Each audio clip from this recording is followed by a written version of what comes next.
My name is Gert Schansker and I work as application scientist for Walz GmbH. I will guide you in the following presentation through the software of the DUAL-PAM-100, which is an instrument for the simultaneous measurement of P700 absorption and fluorescence emission changes. I will discuss a personal selection of topics. If you are interested in all the details, please read the comprehensive manual written by my colleague Erhard Fundel. Walz built several instruments for the simultaneous measurement of chlorophyll fluorescence and P700 and or P700 plus plasocyanin plus pyridoxine. Of the DUAL-PAM-100 there are two versions, the modular version measuring in absorption mode and the fiber version measuring in reflection mode. Both instruments allow the simultaneous measurement of fluorescence and P700. And the dual class NIR for the simultaneous measurement of fluorescence and plasocyanin plus P700 plus pyridoxine. The software of the dual class NIR is structurally similar to the software of the DUAL-PAM-100. Just to show you which instruments I am referring to, photos of the three instruments, modular and fiber version of DUAL-PAM-100 and dual class NIR, are shown. The user surface of the DUAL-PAM-100 software consists of a set of settings tabs above a central square and a set of application tabs below this central square. As I will try to show, these tabs are placed in a logical order, making the software easy to use. It is important, though, not to lose the overview. I will start my guided tour at the Mode tab.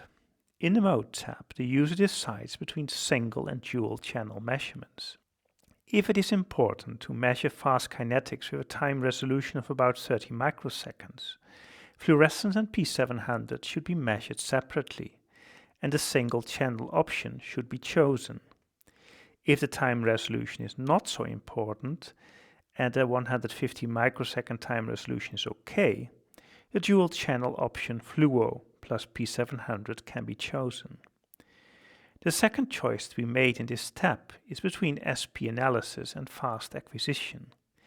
In the SP analysis mode, standard experiments like quenching analysis and light curves can be made. When the user wants to make a manual experiment, the SP analysis mode will be chosen as well. In the fast acquisition mode, the user works exclusively with script and trigger files, and the experiments are short, not more than a few seconds. Examples of such measurements are the determination of fast induction kinetics, O, I1, I2, P, and the decay kinetics following a singleton overflash. Switching between SP analysis and fast acquisition mode is accompanied by a change in the fluorescence and P700 gain and damping setting. At the bottom of the tab, it is possible to activate flux mode. This represents an alternative method to determine the electron flow. For this method, a redox component, which responds rapidly to changes in the light intensity, is needed. In practice, this method works well for P700. The second tab is the Measuring Light tab. Here, the measuring light intensities for fluorescence and P700 are set. The P700 measuring light is not actinic in the sense that it does not induce the reduction of QA. It may have a slight oxidizing effect, causing some oxidation of plasocyanin.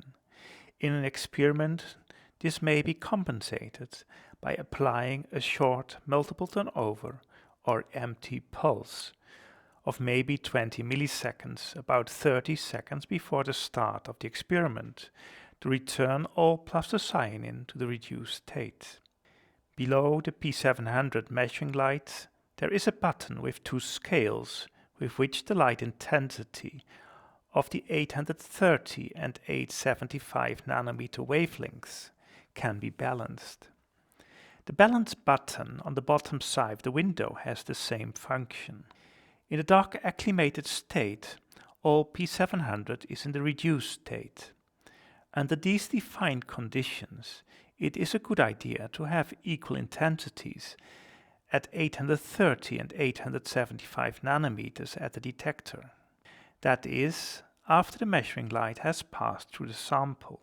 The balancing was effective when the value below the PM button on the right-hand side of the window is close to 0. With respect to the fluorescence measuring lights, there is an important difference between the DUAL-PAM-100 and the dual class NIR. The DUAL-PAM-100 detects the fluorescence at wavelengths longer than 700 nanometer, whereas in the case of the dual class NIR, the fluorescence is measured at wavelengths longer than 780 nanometers. At these longer wavelengths, the contribution of photon 1 fluorescence to F0 may be smaller. For absorption measurements, it is important that the sample covers the whole measured area. In that way, the measuring light cannot reach the detector directly. The next tab is the actinic light tab.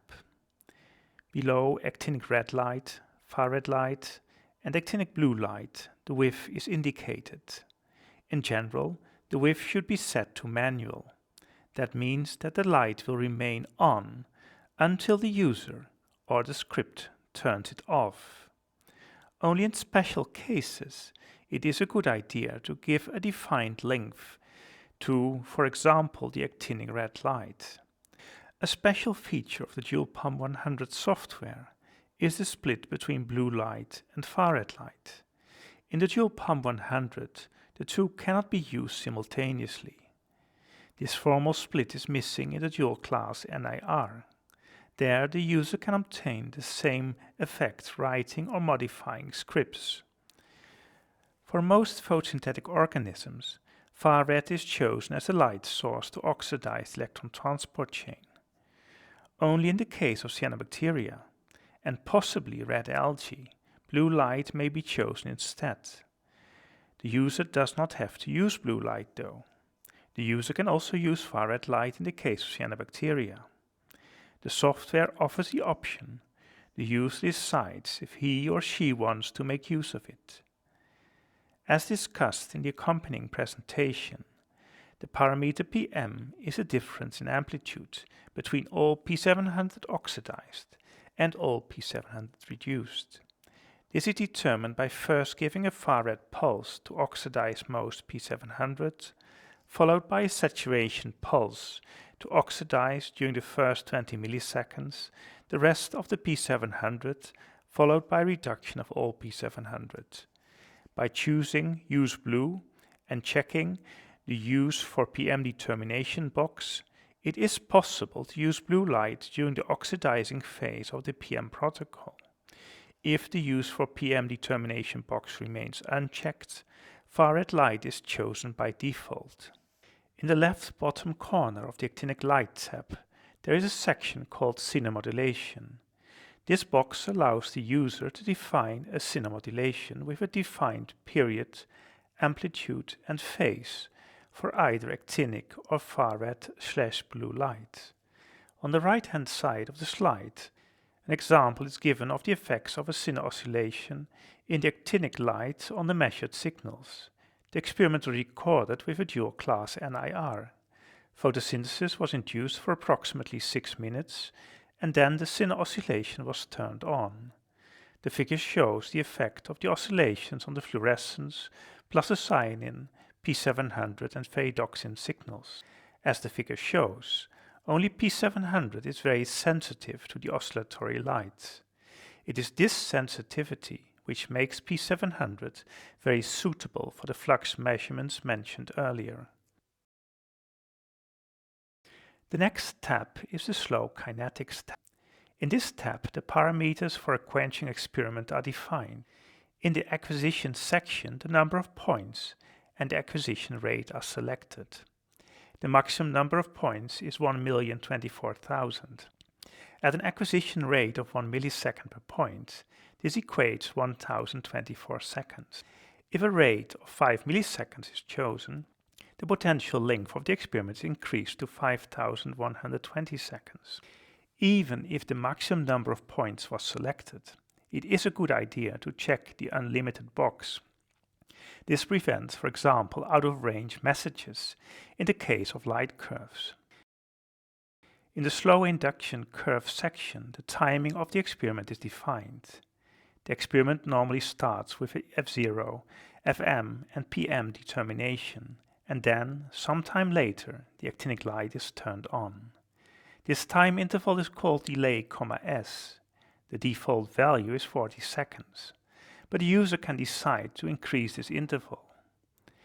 The next parameter is called sp2 delay, millisecond, and defines how long after the turning on of the actinic light the second saturation pulse is given. Here, this pulse is given after 1 second of actinic light. The parameter clock, s defines the repetition rate of the saturation pulses, in this case 20 seconds, but again, the user can decide to use longer intervals. The AL width then defines the time the actinic light is on, here 340 seconds, which means that during this time 17 plus 1 is 18 pulses are applied. Also a recovery time is defined. The instrument gradually increases the time between the saturation pulses during this part of the experiment. The recovery time is only measured if the user chooses the option induction plus recovery in the slow kinetics tab. At the bottom of the acquisition section, the available time is indicated. Here, 1024 seconds. And at the bottom of the slow induction curve section, the total time, with and without recovery, is given, 380 and 980 seconds respectively. Both stay within the available 1024 seconds at an acquisition rate of 1 millisecond. In the left corner, in the clock cycles section, a target number is indicated, here 10. In principle, this means that after 10 cycles of the clock parameter, that is 10 saturation pulses during the illumination, the experiment would stop. In general, it is a good idea to inactivate this function by checking the infinite box. If the fast acquisition mode is chosen, the last tab is the Fast Trigger tab. In the Fast Trigger folder, several standard trigger files can be found. For example, the trigger file for the measurement of the polyphasic rise, also known as OI1I2P or OJIP. For the measurements shown here, I use the script file containing this trigger file. In the center of the slide, a screenshot of the trigger protocol is shown. To allow the determination of F0 at high measuring light frequencies, the time interval for this determination is kept very short. On the left side of the slide, it is shown what happens when the polyphasic rise is measured in dual channel mode. The signal looks oscillatory due to the block structure of the measurement. Using a 9-point averaging of the data, these oscillations disappear, but this also negatively affects the time resolution of the measurement during the OI1 rise. The two panels on the right side of the slide show that no oscillations are observed if single channel mode is used. A singleton overflash is applied after 1 millisecond of illumination. The detector is turned off during the flash, and this causes an artifact, a strong downward spike. The next slide shows OI1I2P measurements made on geranium leaves for both fluorescent and P700, measured at different saturation pulse intensities. The artifact points were removed, and this leads to a small step in the kinetics of the transients. At the highest saturation pulse intensities, the FM value is somewhat lower. This is due to a phenomenon called HIC, high intensity quenching. In the Trick Run tab, the user can create slow trigger files. For this, there are 3 action cells. Below time, millisecond, below action, and below setting. Clicking in the cell below time, millisecond, with the left mouse button, a cursor shows up. This allows the user to change the time. That is the position of the action on the timeline of the experiment. Clicking with the right-hand mouse button on the cell below time, millisecond, a drop-down menu shows up. It allows the user, for example, to add a new line. In the next slide, the other two cells are treated. Double-clicking on the cell below action, an arrow shows up.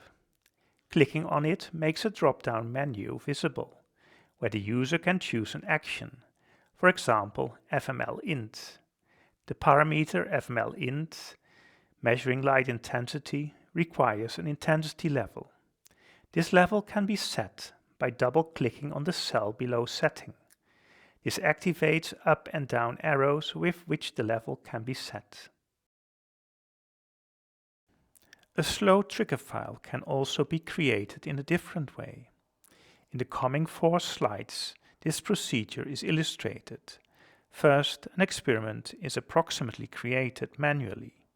The user has to go to the Slow Kinetics tab, choose there the option Manual in the green rectangle, and then start the measurement by clicking the Start-Stop button located directly below.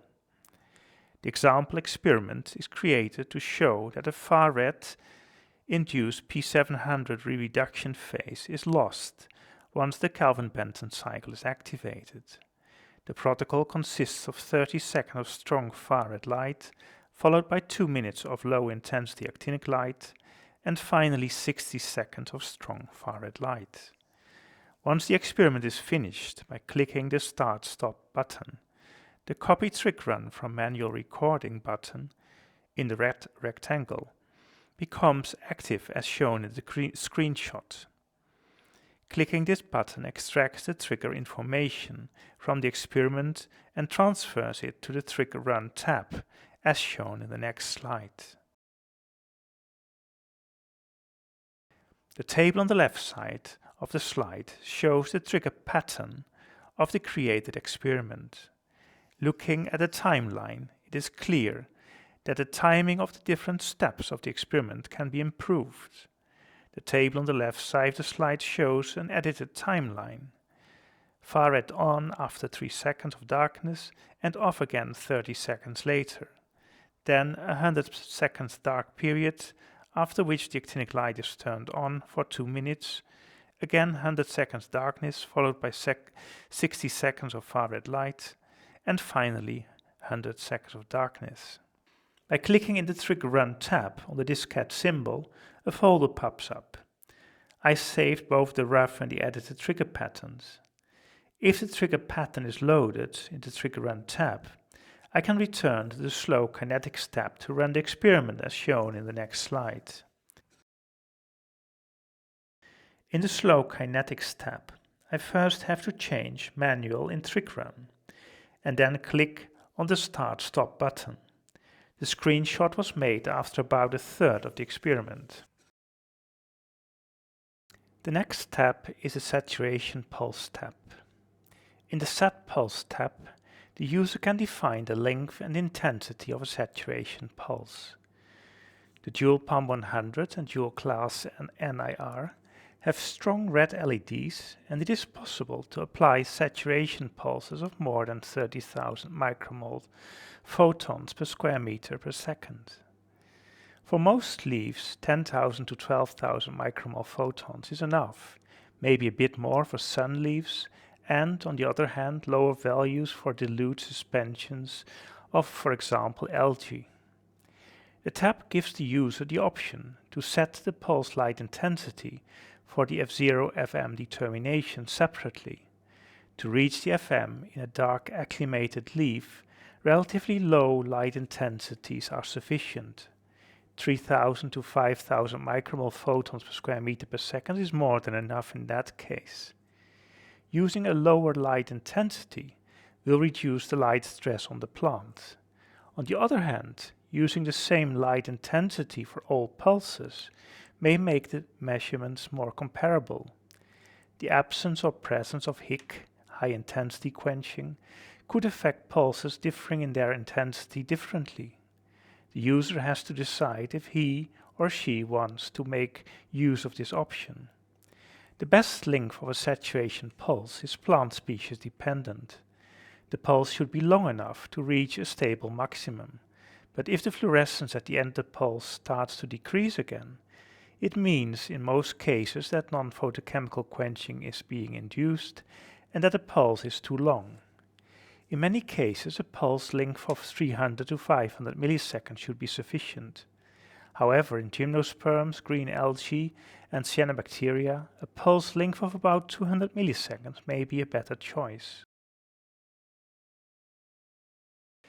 It is important to realize that with respect to a saturation pulses, the acquisition rate is fixed when the SP analysis mode was chosen. That means a length of 1600 milliseconds, of which in most cases only a relatively short part is used for the actual pulse. In fast acquisition mode, the acquisition rate can be modified. If the user chooses 32,000 points at an acquisition rate of 10 microseconds, the measurement will last 320 milliseconds. And in that case, the measurement will continue for only a few milliseconds after the end of a 300 millisecond pulse. Finally, in the bottom left side of the tab, there is a section called P700 SP evaluation. In the DUAL-PAM-100 manual, a figure is shown in which the meaning of these two parameters is illustrated. They play a role in the P700 back extrapolation method to determine the highest, that is most oxidized, P700 value. The next tab is the light curve tab. A light curve consists of a set of light steps of a defined length, which are each time followed by a saturation pulse. If the user wants to record the kinetics of a light curve and not just the derived parameters, he or she has to check the light curve with slow kinetics box. Standard in the light curve tab, the parameters y2, y1, ETR2 and ETR1 are shown as a function of par. By clicking on the Fit button, the ETR2 and ETR1 curves can be fit with either Eilers and Peters, that considers a decline of ETR at higher light intensities, or Platt et al., which assumes a continuous increase of ETR. By clicking on the calculator symbol, a menu pops up showing the different fit parameters. Clicking on the Edit button, the light curve menu pops up. In it, the user can determine for each step the length and also for each step the applied intensity. The user can change the light intensities in ascending or descending order, or first up, then down, or randomly. For a parameter like NPQ, there is a memory effect, which means that a higher light intensity step is likely to affect a subsequently measured lower light intensity step.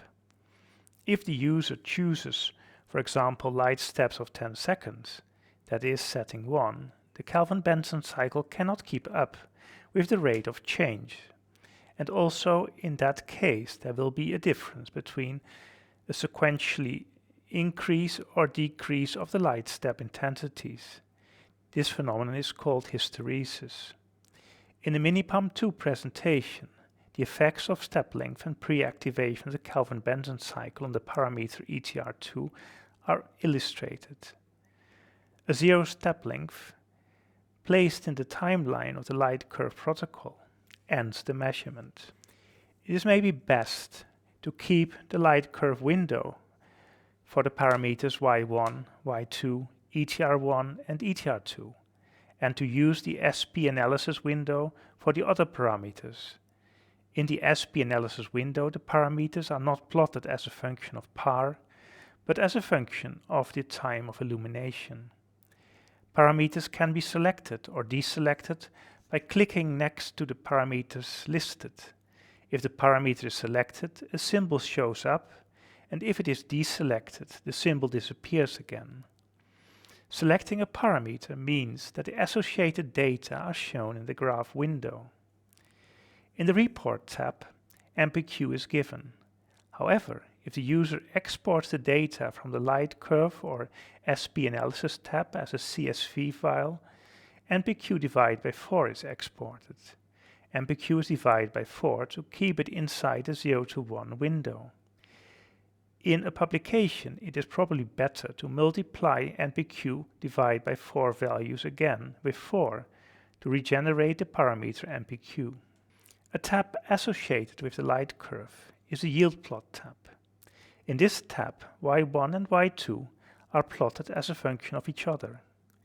If at the end of each step the sample has reached the steady state, most of the time a linear correlation is observed between these two parameters. It has to be observed though that a lower y2 means more QA reduced, whereas a lower y1 means more oxidized P700.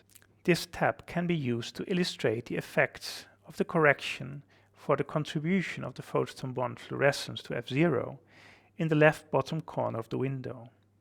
Erhard Fundel found in different publications that in C3 plants this contribution is about 25 to 30%. Inserting 25% and then clicking Recalc indeed brings the correlation closer to the diagonal. Below, this will be illustrated in a different way.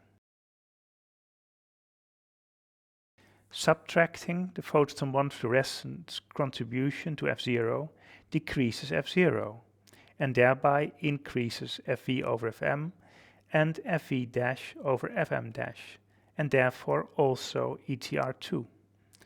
On the slide, it is shown that a 25% correction brings the ETR2 curve much closer to the ETR1 curve. In the steady state, the electron flow through all PS2 reaction centers and through all PS1 reaction centers should be the same. However, ETR1 and ETR2 will only give similar values if the photon bond to photon 2 stoichiometry is approximately 1. Parameters that are completely determined by variable fluorescence, like QP and QN, are in principle not affected. The parameter NPQ, which is an FM parameter, is sensitive to photon 1 fluorescence, which the figure confirms, although the kinetics of the light intensity dependence are not affected. In summary, going through the tabs relevant for an experiment is relatively easy to prepare the software. For topics like PM, interpretation of P700 measurements, and some applications, see the accompanying presentation. And with this, I will finish this short presentation on the DUAL-PAM-100 software. Thank you for your attention.